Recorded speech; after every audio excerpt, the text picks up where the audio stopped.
యూదాల దేవుడు పరిశుద్ధుడు, ఇశ్రాయేలు ఆయన నామము గొప్పది. షాలేములో ఆయన గుడారం ఉన్నది, సీయోనులో ఆయన ఆలయం ఉంది.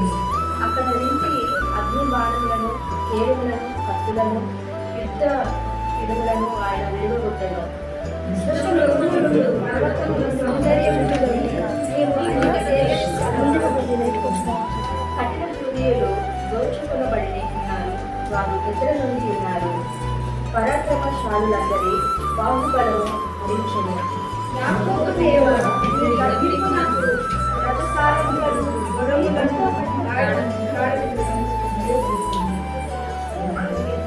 నీవే బయలుదేరువు. నీవు కోపపడు వేళ నీ సన్నిధిని నిలువగలవాడెవడు? నీవు తీర్చిన తీర్పు ఆకాశము నుండి దిగినవాడవు.